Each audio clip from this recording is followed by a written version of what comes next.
So hello students, इससे पहले वाले वीडियो में हमने देखा था डिस्कवरी ऑफ प्रोटॉन।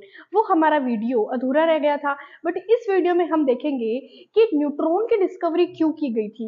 एक्चुअली में ऐसा क्या हुआ था कि न्यूट्रॉन को आना पड़ा, न्यूट्रॉन की डिस्कवरी करनी पड़ी। देखो, इसका मैं रीजन बताती हूँ क्या हुआ था। सबसे पहले तो हम सीखेंगे एटॉमिक, जो एटम होते हैं ना, एलिमेंट का रिप्रेजेंटेशन कैसे होता है। अब एलिमेंट कौन से मैम? एलिमेंट 118 यानी 118 एलिमेंट्स होते हैं टोटल हमारी केमिस्ट्री में। उन एलिमेंट का हम रिप्रेजेंटेशन कैसे करते हैं, यानी हम कैसे पता लगाते हैं कि इस एलिमेंट का एटॉमिक नंबर इतना है, एटॉमिक मास इतना है। अब कुछ बच्चे कहेंगे ये एटॉमिक नंबर क्या होता है। देखो, एटॉमिक नंबर क्या होता है ना, कि कौन सा एलिमेंट, जो हमारी पीरियोडिक टेबल है केमिस्ट्री में, जो हमारी पीरियोडिक टेबल है उसकी 4 ब्लॉक्स है, वो वाला चैप्टर हम अगले चैप्टर में, नेक्स्ट चैप्टर है हमारा, उसमें डिस्कस करेंगे ये सब। लेकिन जो हमारे पीरियोडिक टेबल में जो एलिमेंट है और उनको अलग अलग नंबर दे रखे हैं, तो वो नंबर को ही हम बोलते हैं एटॉमिक नंबर। फॉर एग्जांपल जैसे hydrogen, helium, lithium, beryllium, boron, इन सब का एटॉमिक नंबर क्या देखो, 1 2 3 4 5। यानी हाइड्रोजन का एटॉमिक नंबर 1, हीलियम का 2, लिथियम का 3, बेरिलियम का 4, बोरोन का 5, सोन चलता रहेगा। अगर हम इसकी बात करें एटॉमिक मास की, तो एटॉमिक मास कैसे निकाला जाता है? एटॉमिक नंबर तो हमें पता चल गया, लेकिन एटॉमिक मास कैसे निकालेंगे? अब हम एटॉमिक मास निकालने के लिए हम इसमें फाइंड करेंगे number of electron and number of proton, कि प्रोटॉन और इलेक्ट्रॉन हमारे है कितने, ये डिस्कस करेंगे हम। हाँ जी, तो करते हैं। तो सबसे पहले मैं आपको सिखाऊंगी एलिमेंट की रिप्रेजेंटेशन कैसे करेंगे। आप यहाँ पे लिखोगे Z। Z क्या है? Z है हमारा एलिमेंट, कोई भी एलिमेंट हो सकता है, hydrogen, helium, lithium, beryllium, boron, carbon, nitrogen, oxygen, ferrous, neon, कुछ भी ले लो आप। ये Z हमारा एलिमेंट हो गया, और ये होगा एटॉमिक नंबर, जिसको हम A से भी शो कर सकते हैं। A हो गया हमारा एटॉमिक नंबर। आई बात समझ? अब यहाँ पे हम लिखेंगे, चाहे आप मास को इस साइड लिख दो, दोनों को ही लेफ्ट साइड लिख दो, या मास को इस साइड लिख दो, कोई दोनों ही गलत नहीं है। अलग अलग बुक का अलग अलग रिप्रेजेंटेशन मेथड है। तो m क्या हो जाएगा? m हो जाएगा हमारा एटॉमिक मास। अब ये मास कैसे निकाले भाई साहब? देखो, मास निकालने का मैं बताती हूँ। जैसे हाइड्रोजन लेते हैं हमने इलेक्ट्रॉन की और प्रोटॉन की डिस्कवरी देख ली। उस डिस्कवरी में हमने क्या देखा कि जो चार्ज होता है, चार्ज, देखो बहुत बेसिक से समझा रही हूँ मैं आपको, क्योंकि हो सकता है जो मैं ये समझा रही हूँ, बता रही हूँ, कुछ बच्चों को ये सब चीजें आती होगी, लेकिन कुछ बच्चे ऐसे भी है जिन्होंने 9th 10th में केमिस्ट्री को थोड़ा कम पढ़ा है, या उनको नहीं समझ आया होगा। तो अब हम केमिस्ट्री को एकदम बेसिक से एडवांस तक लेके जाएंगे। अब मैं आपको पूरा समझाऊंगी कि न्यूट्रॉन को आना ही क्यों पड़ा, एलिमेंट की रिप्रेजेंटेशन कैसे करते हैं, Z का क्या मतलब है, A का क्या मतलब है, M का क्या मतलब है, एलिमेंट कौन से होते हैं, एलिमेंट होते क्या है। अब मैं बोल दूंगी एलिमेंट रिप्रेजेंटेशन, बट कुछ बच्चे सोचेंगे कि एलिमेंट होता ही क्या है। ठीक है, तो हर एक चीज हम बेसिक चीजें पढ़ के फिर हम एडवांस तक जाएंगे। ठीक है जी। तो चार्ज ऑन इलेक्ट्रॉन कितना देखा था? इलेक्ट्रॉन पे देखो चार्ज होता है नेगेटिव, तो हम यहाँ पे नेगेटिव ले रहे थे, -1.6 इंटू 10⁻⁻19 कूलम। यहाँ तक बात क्लियर हुई? चार्ज ऑन प्रोटॉन देख रहे थे हम, प्रोटॉन होता है पॉजिटिव, तो पॉजिटिव में हम देखेंगे +1.6 इंटू 10⁻⁻19 कूलम। यहाँ तक बात आई समझ? अब है ना, मैंने वैसे ये चीज बता दी है, बट कुछ बच्चे के दिमाग में क्या आएगा कि charge on electron and proton similar कैसे है? सिमिलर क्या, पूरा ही सेम है, ये तो पूरा ही सेम है, बस सिंबल का डिफरेंस है कि इलेक्ट्रॉन पे नेगेटिव है, प्रोटॉन पे पॉजिटिव है। मैम इसका क्या रीजन है? देखो, इसका क्या रीजन है कि जो हमारा एटम होता है ना, वो इलेक्ट्रिकल न्यूट्रल होता है। एटम क्या होता है हमारा? Electrical neutral. जैसे मान लो मैंने बताया था कि हमारे यूनिवर्स में जितनी भी चीजें, मैटर एटम से मिलके बना है। अब जैसे ये मार्कर है, ये मार्कर्स हो गया, बोर्ड हो गया, ह्यूमन बॉडी भी यहाँ तक, तो ये क्या एटम से मिलके बनी है। ठीक है, एटम से मिलके बनी है, मतलब इसका मैं, इसमें इलेक्ट्रॉन प्रोटॉन भी है। हाँ जी, बिल्कुल इलेक्ट्रॉन प्रोटॉन है। तो इलेक्ट्रॉन और प्रोटॉन है, यानी इलेक्ट्रॉन पे नेगेटिव चार्ज है, प्रोटॉन पे पॉजिटिव चार्ज है, लेकिन ये इलेक्ट्रिकली न्यूट्रल है। क्यों है?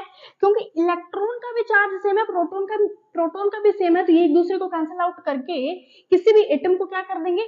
न्यूट्रल कर देंगे, यानी जीरो हो जाएगा एटम पे चार्ज। एटम पे चार्ज क्या हो जाएगा? जीरो हो जाएगा। एटम पे चार्ज जीरो होता है ना, तभी हम किसी भी चीज को टच करते हैं ना तो हमें एक स्पार्क नहीं लगता। स्पार्क मीन्स करंट, हमें करंट फील नहीं होता है। ठीक है, अगर मान लो कि कोई चीज इलेक्ट्रिकल न्यूट्रल नहीं है, जैसे मान लो कि वायर्स होते हैं, आपने 10th क्लास में एक चैप्टर पढ़ा होगा electricity, red wires, green wires, earthing wires. जब हम वायर को स्विच के अंदर डालते हैं और उसमें इलेक्ट्रिसिटी पास करवाते हैं तो उसमें क्या होता है, इलेक्ट्रॉन्स का फ्लो होता है। ठीक है, मान लो कि हमने स्विच ऑन नहीं किया है, वायर है जो बंद पड़ा है, ऐसे ही वायर, तो उसमें वो भी क्या इलेक्ट्रिकली न्यूट्रल है। क्यों? क्योंकि उसमें जो इलेक्ट्रॉन का फ्लो नहीं हो रहा। लेकिन ये अगर हम उसको स्विच में डाल देंगे, उसमें इलेक्ट्रिसिटी प्रोवाइड करवाएंगे, उसमें इलेक्ट्रिसिटी प्रोवाइड कराएंगे तो इलेक्ट्रॉन्स में क्या हो जाएगा, इलेक्ट्रॉन का फ्लो होगा, जिसकी वजह से हमें क्या लगता है, करंट लगता है। ठीक है, तो जो हमारा एटम होता है ना, इलेक्ट्रिकली न्यूट्रल होता है। अब न्यूट्रल क्यों होता है, जो कि मैंने बता दिया। अब हम बात करते हैं, हाँ, तो ये समझ आई बात कि इलेक्ट्रॉन और प्रोटॉन का चार्ज इसीलिए क्या होता है, सेम होता है। हम मास डिफरेंस होता है, जो कि प्रोटॉन का मास इलेक्ट्रॉन के कंपैरिजन में बहुत ज्यादा होता है, 1800 गुना ज्यादा होता है, अप्रोक्सीमेट इतना। ठीक है, अब हम बात करेंगे न्यूट्रॉन कि न्यूट्रॉन क्यों आया। ठीक है, देख लीजिए ये चीज यहाँ तक। अब हम बात करते हैं, एक हम एलिमेंट लेते हैं, हाइड्रोजन ले लेते हैं। हाइड्रोजन का एटॉमिक नंबर 1 पे आता है। मास कितना होगा किसी बच्चे को नहीं पता तो देख लो। वैसे मैंने 1 to 30 एलिमेंट्स को कैसे रीड करना है, कैसे लर्न करना है, कैसे इनके एटॉमिक मास को लर्न करना है, ये मैंने वीडियो डाला हुआ है, आप प्लेलिस्ट पे जाके चेक करो। जब तक आपको एलिमेंट्स याद नहीं होंगे ना, इनके एटॉमिक नंबर, एटॉमिक मासेस, तब तक ये आप नहीं समझ पाओगे। तब तक आपके लिए समझना बिल्कुल कोई फायदे की बात नहीं है, देखो ही मत। चाहे अगर किसी बच्चे को नहीं पता एटॉमिक नंबर और एटॉमिक मासेस, देखो पूरे 118 एलिमेंट्स का मैं नहीं बोल रही, 30th एलिमेंट तक देख लो। 30th एलिमेंट तक देख लोगे तो आपका काम हो जाएगा। और वो ट्रिक कैसे लर्न करनी है, आप मेरी प्लेलिस्ट पे जाके वीडियो चेक कर सकते हो। ठीक है जी। सो अब हम देखते हैं कि हाइड्रोजन का एटॉमिक नंबर और एटॉमिक मास देख लिया। अब मैं एक चीज और बता दूंगी, अगर हाइड्रोजन में एक इलेक्ट्रॉन प्रेजेंट और एक ही प्रोटॉन प्रेजेंट है, हाइड्रोजन में एक इलेक्ट्रॉन प्रेजेंट है और एक ही प्रोटॉन प्रेजेंट है। आ गई बात समझ? हाँ जी, आ गई। अगर हम बात करें हीलियम की, मैं एग्जांपल ले लूं हमारे दूसरे एलिमेंट का, हीलियम का। अगर मैं हीलियम का एग्जांपल लूंगी तो यहाँ पे मैं क्या देखूंगी, हीलियम को He से रिप्रेजेंट किया जाता है। एटॉमिक नंबर है हीलियम का 4 और एटॉमिक मास है, सॉरी, एटॉमिक नंबर है 2, एटॉमिक मास है 4। ठीक है, यानी हीलियम में 2 इलेक्ट्रॉन है और 2 प्रोटॉन है। हाँ जी, 2 इलेक्ट्रॉन 2 प्रोटॉन है। क्यों है 2 इलेक्ट्रॉन 2 प्रोटॉन? क्यों? क्योंकि इसका एटॉमिक नंबर 2 है, एटॉमिक नंबर 2 है। लेकिन क्या ये इक्वल होना जरूरी है? हाँ जी, बिल्कुल इक्वल होना जरूरी है, क्योंकि जब तक इक्वल नहीं होंगे, मान लो इलेक्ट्रॉन की वैल्यू इसमें 4 है, प्रोटॉन 2 है, या इलेक्ट्रॉन की वैल्यू 2 है, प्रोटॉन 4 है, यहाँ पे तो मामला उल्टा हो जाएगा। एटम तो हमारा इलेक्ट्रिकली न्यूट्रल बचेगा ही नहीं, एटम तो नहीं बचेगा इलेक्ट्रिकली न्यूट्रल। तो इलेक्ट्रॉन प्रोटॉन की वैल्यू हमेशा सेम होगी, ये बात दिमाग में रखो। ठीक है, तो ये दोनों को कैंसिल आउट करके एटम को 0 बना देंगे। बट 1 मिनट, एटॉमिक नंबर तो 2 है, ठीक है, इलेक्ट्रॉन भी 2, प्रोटॉन भी 2, लेकिन मास अगर हम देखेंगे तो मास आ गया 4। ये क्या मसला हो गया? यहाँ पे जब साइंटिस्ट लोगों ने एक्सपेरिमेंट ऑब्जर्वेशन कर रहे थे, एलिमेंट्स की स्टडी कर रहे थे, तो यहाँ पे वो उनको एक बहुत बड़ी प्रॉब्लम क्रिएट होगी कि अब क्या करें। यानी इलेक्ट्रॉन और प्रोटॉन की वैल्यू इक्वल होनी चाहिए, लेकिन हमारा मास 4 कैसे आ रहा है, जबकि एटम के अंदर तो ओनली इलेक्ट्रॉन प्रोटॉन होते हैं। तो ये मास फिर एक्स्ट्रा कैसे आने लग गया? और मास में निकाल के देखा तो जो हमने मास निकाल के देखा उस अकॉर्डिंग तो 4 नहीं आना चाहिए था, 2 ही आना चाहिए था। तो चलो अब हम आगे की, उन्होंने फिर तीसरा एलिमेंट उठाया, लिथियम। लिथियम जिसको एलिमेंट रिप्रेजेंटेशन है Li। अब Li आता है 3 नंबर पे। एटॉमिक मास होता है इसका 7। एटॉमिक मास कितना होता है? 7। देखो कोई बच्चा देख के डरना मत कि हम कैसे याद करेंगे, ये तो बहुत ही कॉम्प्लिकेटेड हो जाएगा, एटॉमिक नंबर याद करो, एटॉमिक मास याद करो। आप बस 10 से 15 मिनट का वो वीडियो है, आई गेस 10 मिनट का, तो वो वीडियो जाके देख लो, आपका ये सारा झंझट ही खत्म हो जाएगा। अगर कोई बच्चा पहली बार देख रहा है, ये मतलब पहली बार पढ़ रहा है, जिसको नहीं पता बिल्कुल भी, तो वो वीडियो देखना बहुत ज्यादा जरूरी है। तो इलेक्ट्रॉन तो 3 है मान लिया, तो प्रोटॉन भी 3 होने चाहिए, और 3 होके तभी तो जो हमारा एटम है उसको न्यूट्रल करेंगे। लेकिन यहाँ पे 7 आ रहा है, यानी 4 कुछ एक्स्ट्रा आ रहा है। 4 एक्स्ट्रा आप समझ पा रहे हो? इसमें 3 इलेक्ट्रॉन होने चाहिए, 3 इलेक्ट्रॉन होने चाहिए। और प्रोटॉन कितने हैं? प्रोटॉन है हमारे साथ, कितना हो गया, 1 2 3 4 5 6 7। ये इलेक्ट्रॉन इसको कैंसिल करेगा, ये इलेक्ट्रॉन इस प्रोटॉन को, ये इलेक्ट्रॉन इस प्रोटॉन को, पीछे बचे 4 प्रोटॉन। अब ये 4 प्रोटॉन एक्स्ट्रा कहां से आ रहे हैं, जबकि एटम तो न्यूट्रल होता है। फिर उन्होंने क्या किया, उन्होंने न्यूक्लियस है ना जो हमारा, ये क्या न्यूक्लियस, देखो न्यूक्लियस, और ये कुछ इस तरीके से शेल्स होती है। देखो अभी तक है ना ये इसका नहीं पता हमें, हालांकि अभी तो पता है, लेकिन जब जहां तक हम पहुंचे, जहां तक हमारा टॉपिक पहुंचे, वहां पे हमें इसकी जो डायग्राम है, इसका जो रिप्रेजेंटेशन है कि न्यूक्लियस होता है ऐसे बीच में, और ऐसे ऐसा मतलब शेल्स वगैरह होते हैं, रिवॉल्व करते हैं इलेक्ट्रॉन, ये हमें नहीं पता। लेकिन उनको इतना पता था कि न्यूक्लियस, उन्होंने इलेक्ट्रॉन और प्रोटॉन को दोनों को मेजर किया, इलेक्ट्रॉन का मास प्रोटॉन का मास मेजर किया और इक्वल किया, तो इसके वेट में और इनके वेट में डिफरेंस आ रहा था, तो उन्होंने सोचा कोई तीसरा एलिमेंट तो पक्का है जी, कोई तो है इधर, इलेक्ट्रॉन और प्रोटॉन के अलावा कोई तीसरा मेंबर है इधर। तो इन्होंने उस चीज को कैसे फाउंड आउट किया, वो मैं आपको समझाती हूँ, यहाँ पे देखिए।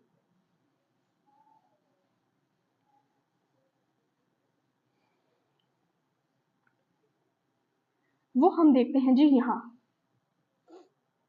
देखिए उन्होंने क्या किया, अल्फा पार्टिकल, अल्फा पार्टिकल लिया, अल्फा पार्टिकल लिया, अल्फा पार्टिकल का एक सोर्स लिया, जहां पे वो अल्फा पार्टिकल की बम्बार्डिंग करवा रहे थे। अल्फा पार्टिकल होता क्या एक्चुअली, किसी बच्चे को तो ये भी नहीं पता होगा, मे भी कोई बात नहीं, नहीं पता, यहाँ पे मैंने बताया हर चीज बेसिक से पढ़ेंगे। अल्फा पार्टिकल है ना, हीलियम का ये जो +2 चार्ज होता है ना, इसको अपन अल्फा पार्टिकल बोलते हैं। ये हमारा हीलियम है, एटॉमिक नंबर होता है 2, एटॉमिक मास होता है 4, जो कि मैंने अभी बताया। इस पे +2 चार्ज कब आएगा जी, जब ये दो प्रोटॉन को, दो इलेक्ट्रॉन को क्या कर देगा, डोनेट कर देगा। जब हम किसी चीज को डोनेट करते हैं, हम पे आता है प्लस चार्ज। हम जब किसी चीज को एक्सेप्ट करते हैं, एक्सेप्ट करेंगे तो हम हमारे पे आएगा नेगेटिव चार्ज। ये तो बहुत बेसिक चीजें हैं, जैसे जैसे आगे पढ़ते रहेंगे, चैप्टर पढ़ेंगे, हमें पता चल जाएगी इन सब चीजों का। तो लेकिन फिलहाल इतना देखो कि अल्फा पार्टिकल क्या होता है, He+2 हमारा अल्फा पार्टिकल, अल्फा सोर्स बोलते हैं उसको। यहाँ पे उन्होंने ना बेरिलियम की एक पतली शीट ली थी। बेरिलियम जो हमारा पार्टिकल है ना, बेरिलियम का एटॉमिक नंबर 4 होता है। बेरिलियम की थिन शीट ली थी। बेरिलियम ही क्यों लिया, बेरिलियम की जगह कुछ और भी तो ले सकते थे, इतने सारे एलिमेंट है। देखो बेरिलियम इन्होंने इसीलिए लिया क्योंकि जो हमारे एलिमेंट्स है ना, उनकी अलग अलग प्रॉपर्टीज होती है।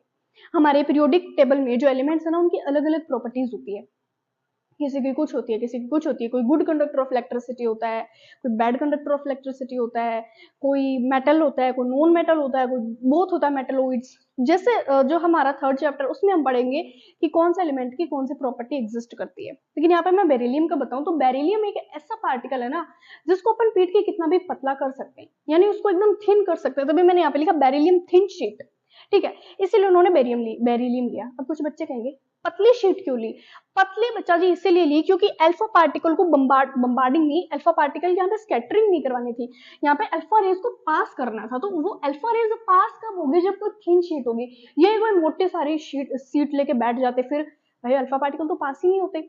अब अच्छा, जो रदरफोर्ड वाला मॉडल है ना, वो एज हर बच्चे ने पढ़ रखा होता है, और उसमें भी यही सिखाते हैं कि गोल्ड फॉइल लेते हैं क्योंकि वो मेलेबल होती है और थिन शीट होती है। तो यहाँ पे गोल्ड भी तो ले सकते थे, क्योंकि मैंने देखा है बच्चों के ऐसे बहुत सारे क्वेश्चन आते हैं कि यहाँ पे तो गोल्ड भी तो ले सकते थे। यहाँ पे गोल्ड है ना, इसलिए नहीं लिया क्योंकि गोल्ड का जो एटॉमिक नंबर होता है ना, मेरी बात को ध्यान से सुनना, मैं हर चीज बता रही हूँ इधर। जो गोल्ड का एटॉमिक नंबर होता है ना, वो बहुत ज्यादा होता है, बहुत ज्यादा मतलब वैसे नहीं, लेकिन बेरिलियम के कंपैरिजन में ज्यादा होता है। तो एटॉमिक नंबर ज्यादा होगा तो मास ज्यादा होगा, मास, वेट, शेप, साइज बड़ा ही होगा ना भाई साहब सब। लेकिन बेरिलियम तो 4 नंबर पे आता है, ठीक है, आई बात समझ। तो इसीलिए हमें अल्फा पार्टिकल को जो हम पास करवाना था, इसलिए हमें नॉर्मली लेना था, ज्यादा कोई बड़े पार्टिकल पे हमें जाना ही नहीं था। यहां तक आई बात समझ। अब देखो आगे क्या होता है, अब आगे कमाल ही होता है। देखो अल्फा पार्टिकल को पास करवाया, यहां से पास करवाया, अच्छा पास सीधे नहीं, यहाँ पे बेरिलियम की थिन शीट के आगे पता उन्होंने क्या रखा था, प्रेफिक्स, कुछ इस तरीके से, जिसको हम बोलते हैं प्रेफिक्स वैक्स, प्रेफिक्स वैक्स। ये क्या होता है प्रेफिक्स वैक्स, देखो प्रेफिक्स वैक्स क्या होता है, अल्फा रेज पास करवा दी, करवा दी। अब यहां से जो अल्फा रेज थी ना, वो तो हो गई पास, रेज पास आउट हो गई। लेकिन यहाँ पे ना कुछ एलिमेंट्स बच गए थे, एलिमेंट नहीं पार्टिकल, सॉरी, ये ऐसे ना कुछ कुछ पार्टिकल्स बच गए थे। ये पता पार्टिकल कौन से थे, ये थे हमारे न्यूट्रॉन, ये थे हमारे न्यूट्रॉन। नहीं समझ आया, क्या बच गए, क्यों बच गए, देखो मैं समझाती हूँ क्या बच गए, क्यों बच गए, कैसे बच गए, कहां बच गए। रेस पास करवाई, बेरिलियम की पतली शीट को रेस पास करके निकल भी गई। लेकिन यहाँ पे उन्होंने एक प्रेफिक्स वेक्स लगा रखा है। तो प्रेफिक्स वेक्स क्या होता है? प्रेफिक्स वेक्स मेड बाय हाइड्रोजन, जिसके पास प्रोटॉन प्रचुर मात्रा में होते हैं। प्रचुर मात्रा मतलब बहुत सारे होते हैं प्रोटॉन, ठीक है। हाइड्रोजन से बना था और मोर नंबर ऑफ प्रोटॉन्स होते हैं, जिसके वजह से क्या होगा, जब अल्फा रेज इससे टकराएगी ना, तो जो प्रोटॉन है उनका तो क्या होगा, कॉलिजन होगा। मेरी बात को ना ध्यान से सुनना। ये बना था हाइड्रोजन से जब अल्फा रेज टकराएगी ना, तो जो हाइड्रोजन के प्रोटॉन है और अल्फा रेज में जो पार्टिकल्स थे, इलेक्ट्रॉन, प्रोटॉन, न्यूट्रॉन। तो कुछ बच्चे कहेंगे न्यूट्रॉन कैसे? न्यूट्रॉन तो उस टाइम बना ही नहीं था। अरे बना नहीं था, बनाया गया नहीं था। न्यूट्रॉन तो ऑलरेडी एग्जिस्ट कर रहा था, बस लोगों को पता नहीं था। लोगों को क्या नहीं था? पता नहीं था। तो न्यूट्रॉन तो था ही, इसमें न्यूट्रॉन था। तो हाइड्रोजन से जब ये कोलाइड हुआ ना, तो जो रेस थी वो तो आगे निकल गई। हाइड्रोजन से कोलाइड होने पे प्रोटॉन तो निकल गए, और यहाँ पे रह क्या गए, इस वैक्स में रह गए हमारे न्यूट्रॉन। I just stop. देखो सबको समझ आया होगा। कोलिजन किसके बीच में हुआ? हाइड्रोजन की प्रेफिक्स वैक्स में हुआ। हाइड्रोजन के पास प्रोटॉन थे, बेरिलियम के पार्टिकल्स इससे, अल्फा रेस के पार्टिकल्स इससे टकराए। अल्फा रेस के पार्टिकल टकराने से क्या हुआ, यहाँ पे कोलिजन से प्रोटॉन निकल गए। बचा कौन? न्यूट्रॉन ही तो बचे ना, तो न्यूट्रॉन बच गए, ठीक है। अब उन्होंने इसका चार्ज फाइंड किया। जब उन्होंने इसका चार्ज देखा ना, तो चार्ज था 0। अब ये चार्ज 0 आती, भाई साहब इसका नाम क्या कर दिया? न्यूट्रल। ये तो न्यूट्रल है, उदासीन है, ये तो वहीं से इसका नाम पड़ गया न्यूट्रॉन। अब इसका मास पता है कितना है? इसका मास है 1.067 इंटू 10 की पावर -27 kgs। ये इसका मास है। अरे ये तो सेम प्रोटॉन का मास है। हाँ, सेम प्रोटॉन का मास है।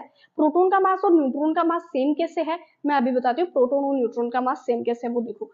और इन्होंने मास फाइंड कैसे किया इन्होंने मास को? देखो मास को फाइंड कैसे किया, कि यहाँ पे उन्होंने एक लॉ लगाया, law of energy conservation, law of energy या मास कंजर्वेशन, हाँ, लॉ ऑफ मास और एनर्जी कंजर्वेशन मोमेंटम, ठीक है।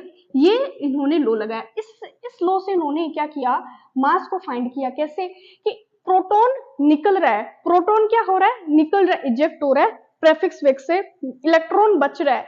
तो उन्होंने ये कहा कि ना तो हम किसी, मतलब ये जो हमारा लॉ क्या कहता है, ना हम मास को गेन कर सकते हैं ना डिस्ट्रॉय कर सकते हैं, एक फॉर्म से दूसरी फॉर्म में क्या कर सकते हैं, बदल सकते हैं। तो यहाँ पे भी तो एक फॉर्म से दूसरी फॉर्म में चेंज ही हुआ है ना, इसीलिए इन्होंने मास कर दिया सेम। किसका? इलेक्ट्रॉन, प्रोटॉन और न्यूट्रॉन का।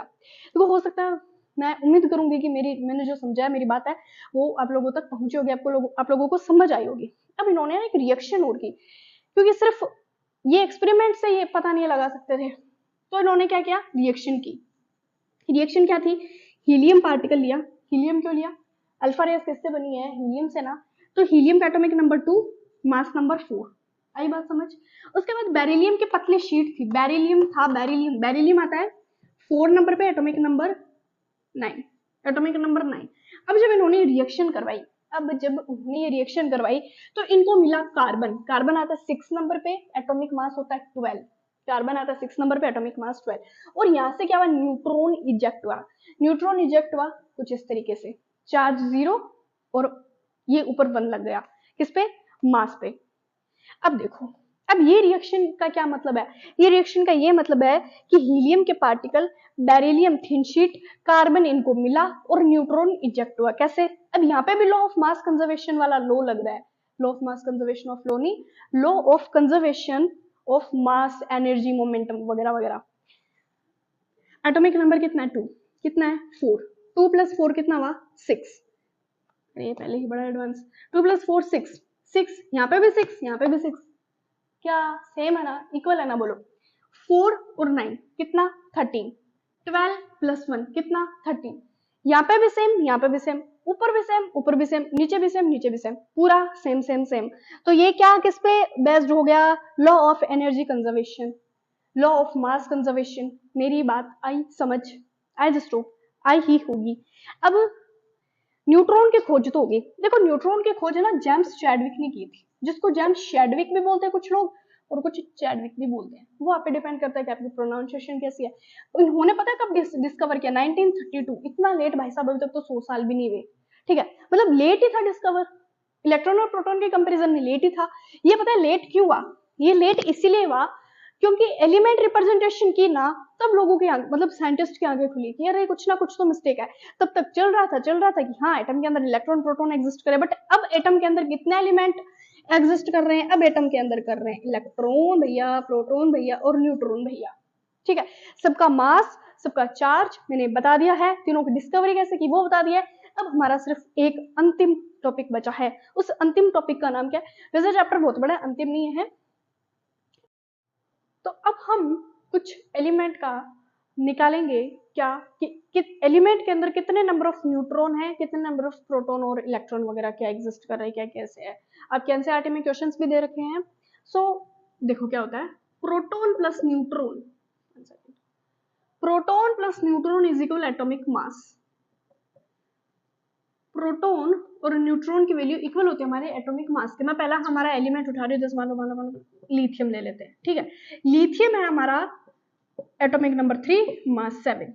तो इसमें 3 ही इलेक्ट्रॉन प्रेजेंट और 3 ही क्या है? प्रोटॉन प्रेजेंट है। यहाँ तक मेरी बात समझ आई कि 3 ही इलेक्ट्रॉन प्रेजेंट है, 3 ही प्रोटॉन प्रेजेंट है, तभी हमारा एटम क्या होता है? इलेक्ट्रिकली न्यूट्रल होता है। अब है ना, कुछ बच्चे ये कहेंगे कि जब हमारे एटम इलेक्ट्रिकली न्यूट्रल होता है तो किसी भी एलिमेंट पे चार्ज कैसे आता है? देखो वो चार्ज कैसे आता है ना, वो चार्ज लेने के लिए वहां पे आ जाते हैं बॉन्ड, केमिकल बॉन्ड आ जाता है। ठीक है, वो हमारा चैप्टर है 4th, हम उसमें समझेंगे। यहाँ पे हमें जो समझाया है उसमें चार्ज का कोई रोल नहीं है। यहाँ पे आप पूरा चैप्टर पढ़ लोगे लेकिन कहीं पे भी कोई चार्ज का रोल नहीं आएगा। चार्ज कब आएगा?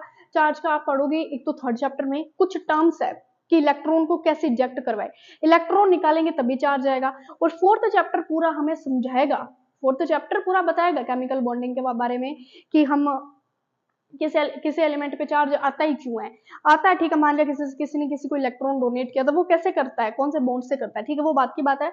मैं सिर्फ आपको इतना बता रही हूँ कि कोई बच्चा दिमाग में ये क्वेश्चन आ रहे हैं उसके कि भाई हम तो देखते हैं कि बहुत सारे एलिमेंट पे चार्ज आता है, बट यहाँ पे तो हमें कोई चार्ज नहीं बता रहा, क्योंकि यहाँ पे चार्ज की बात नहीं हो रही है। यहाँ पे atomic representation, electron proton neutron की बात हो रही है। यहाँ पे तो इलेक्ट्रॉन प्रोटॉन न्यूट्रॉन को जोड़ रहे हैं, तो पहले ही कहाँ अलग करे, कहाँ तोड़ फोड़ करके इलेक्ट्रॉन निकालें। ठीक है, तो हाँ, इलेक्ट्रॉन और प्रोटॉन की वैल्यू सेम होगी क्योंकि एटम क्या होना चाहिए? Electrically neutral. ठीक है, तो प्रोटॉन की वैल्यू तो हमें पता है 3 होगी, न्यूट्रॉन तो भाई हमें पता ही नहीं है कितना, तो न्यूट्रॉन का n लिख देते हैं। एटॉमिक मास कितना है? एटॉमिक मास 7 है। एटॉमिक मास तो हमें गिवन ऑलरेडी, तो 7 है। तो n की वैल्यू कैसे आ जाएगी? 7 - 3 इज इक्वल आ जाएगा 4। तो नंबर ऑफ न्यूट्रॉन्स कितने हैं? नंबर ऑफ न्यूट्रॉन्स हमारे 4, और इलेक्ट्रॉन प्रोटॉन कितने हैं? 3 है। ठीक है, अब मैं दूसरा एलिमेंट उठाती हूँ, ऑक्सीजन ले लेते हैं।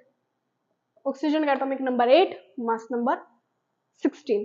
ठीक है, proton plus neutron is equal atomic mass. Proton कितने हैं? 8 है। 8 इलेक्ट्रॉन लाइट, 8 इलेक्ट्रॉन 8 प्रोटॉन, तो 8 कर दिया। न्यूट्रॉन की वैल्यू हम नहीं जानते ना, न्यूट्रॉन की वैल्यू हमें नहीं पता। और एटॉमिक मास कितना? 16, तो n इज इक्वल 16 - 8, तो n की वैल्यू आ गई 8। यहां तक बात भेजे में घुसी? देखो क्या हुआ, हाँ माइनस से तो किया, हुआ क्या? तो 8 इलेक्ट्रॉन है, 8 ही प्रोटॉन है, तो 8 ही क्या होंगे? न्यूट्रॉन। 8 ही न्यूट्रॉन की वैल्यू होगी, लेकिन ये न्यूट्रॉन पे कोई चार्ज नहीं होता, तो हमारा एटम तो इलेक्ट्रिकली न्यूट्रल ही रहता है।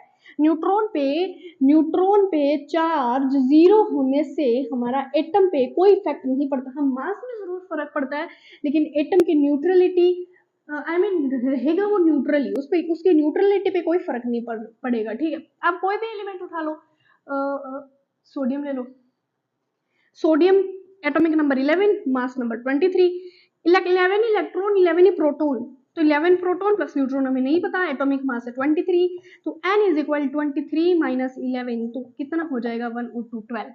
इसमें आएंगे हमारे 12 नंबर ऑफ प्रोटॉन। ठीक है जी, हाँ जी, ठीक है। तो ये था हमारा कि इलेक्ट्रॉन प्रोटॉन की डिस्कवरी हमने पढ़ ली, और न्यूट्रॉन को क्यों डिस्कवर किया, कैसे डिस्कवर किया, और उसकी जरूरत क्या पड़ी, जो कि मैंने आपको बता दी। एटॉमिक रिप्रेजेंटेशन बता दिया। किसी भी अब मैं आपको कहीं से भी एटम उठा के ला दो, 118 वाला एलिमेंट, सबसे बड़े से बड़ा एलिमेंट उठा के ला दो, आप उसका भी कितने number of neutron electron proton present है वो बता सकते हैं। मैं एक चीज आपको बताऊंगी, आप वो वीडियो देख लो, अगर किसी बच्चे को नहीं पता है कि एटॉमिक नंबर किसका कितना होता है, एटॉमिक मास कैसे लर्न करें, हमें तो मास लर्न नहीं होगा। I mean I think, I know, not think, I know कि देखने में थोड़ा लगता है कि इसका मास हम कैसे लर्न करेंगे, अभी इसका 16 है, इसका 23 है, हमें कैसे लर्न होगा। ये हो जाएगा, तो एक बार वीडियो देखो, 10 to 15 मिनट लगेंगे। अगर किसी बच्चे को आती है ये ट्रिक, सब किसी बच्चे को पता है कि हाँ हमें पता है कि एटॉमिक नंबर कैसे निकाला जाता है, एटॉमिक नंबर निकाला नहीं जाता, वो तो हमें याद ही करना पड़ेगा। एटॉमिक नंबर कैसे है, मास नंबर कैसे निकाला जाता है, तो वो तो और ही अच्छी बात होगी फिर। So thank you so much. Next में हम डिस्कस करेंगे एटॉमिक मॉडल्स के बारे में, और उसके बाद हम आगे आगे आगे वाले टॉपिक पढ़ते रहेंगे, और यही इसी तरह आप हमें सपोर्ट करते रहिए। So thank you so much.